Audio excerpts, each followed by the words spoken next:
عورت کے منہ میں ڈسچارج ہونا یہ بالکل حرام ہے، ناجائز ہے، گندگی ہے، اسلام میں اس کی قطعاً اجازت نہیں ہے. اور اگر ان ائمہ کا مذہب لیا جائے جو منی کو پاک سمجھتے ہیں، اس لیے میں یہ عرض کر رہا ہوں کہ بعض حضرات نے اس پہ فتویٰ دیا ہے کہ یہ چونکہ پاک ہے لہذا اگر یعنی کوئی شخص منہ میں بھی ڈسچارج ہو جائے تو یہ بھی جائز ہے. یہ 100% غلط فتویٰ ہے، اس لیے کہ جو حضرات اس کو پاک کہتے ہیں وہ بھی اس کو خبائث میں داخل کرتے ہیں، حرام چیزوں میں داخل کرتے ہیں.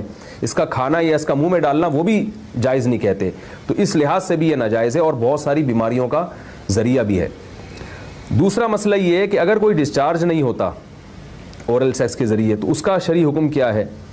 تو اس کا حکم یہ ہے کہ یہ انتہائی سخت درجے کا مکروہ ہے، ناپسندیدہ عمل ہے. اور اس کے سخت درجے کے مکروہ اور حرام نہیں ہے لیکن بہت زیادہ ناپسندیدہ اور شریعت کے مزاج کے بالکل خلاف ہے. اور اسلامی کلچر میں اس کا کوئی تصور نہیں تھا.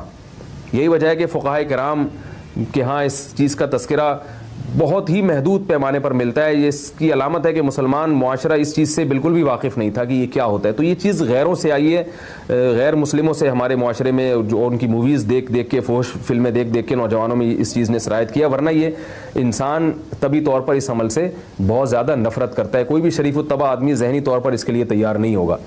تو میں پھر بھی یہ کہہ رہا ہوں کہ بہرحال علماء اس کو ناجائز اور حرام نہیں سمجھتے، اس لیے کہ میاں بیوی ایک دوسرے سے جس طرح سے چاہیں استمتاع کر سکتے ہیں، لیکن سخت ناپسندیدہ بہرحال ہے اور مکروہ چیز ہے اور اس قابل نہیں ہے کہ اس کی حوصلہ افزائی کی جائے.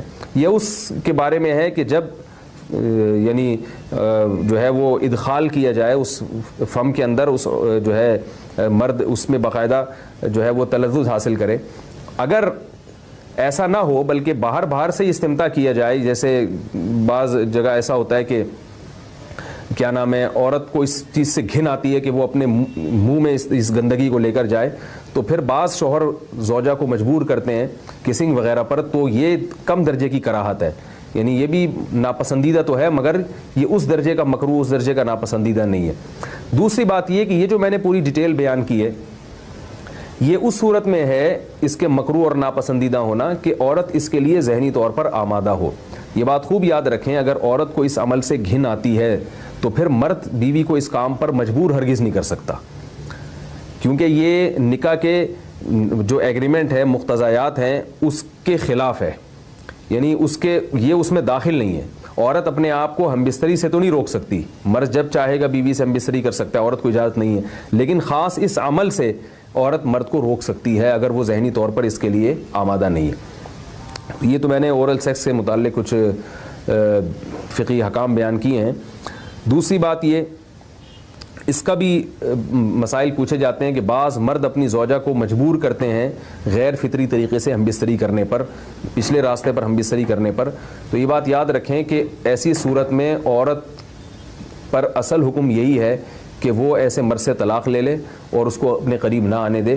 کیونکہ اس میں نقصان یہ ہوتا ہے کہ اگر عورت اس کام کی مرد کو اجازت دے دے تو کچھ وقت کے بعد اس کی اپنی نیچر تبدیل ہو جاتی ہے، اپنی فطرت بدل جاتی ہے اور اسے اس غیر فطری کام میں لذت آنا شروع ہو جاتی ہے. تو اپنے آپ کو گندگی سے بچانا یہ بہت ضروری ہے. اور اگر وہ یہ سمجھتی ہے کہ طلاق کے بعد اس کے دوبارہ نکاح نہیں ہوگا، اس کی زندگی تباہ نہیں ہوگی، تو پھر سخت مجبوری میں اگر مرد اس کو دھمکیاں دیتا ہے مارنے کی یا طلاق کی، تو ایسی مجبوری میں پھر اللہ کی رحمت سے امید ہے کہ گناہ صرف مرد کے کندھوں پر ہوگا. ایک اور علمی نقطے کی بات ہمیں یہ پتہ چلتی ہے اس آیت میں کہ نساؤکم حرث لکم. اللہ تعالیٰ نے نکاح کا بنیادی مقصد حرث بتایا ہے، یعنی نسل بڑھانا. تو یہ جو فیملی پلاننگ والے آج جس دعوت کو لے کے چل رہے ہیں کہ بچے دو ہی اچھے، یہ جو پوری دنیا میں ایک تحریک چل رہی ہے، یہ قرآن و سنت کے 100% خلاف ہے. قرآن کے واضح نصوص اور احادیث تو اس بارے میں بہت ہی تفصیل سے ہیں. میری جو کتاب ہے ایک سے زائد شادیوں کی ضرورت کیوں، اس میں تقریباً 50 صفحے میں نے صرف اسی پر لکھے ہیں کہ اسلام نسل بڑھانے پر بہت زیادہ حریص ہے. اسلام چاہتا ہے کہ مسلمانوں کی نسل بڑھے.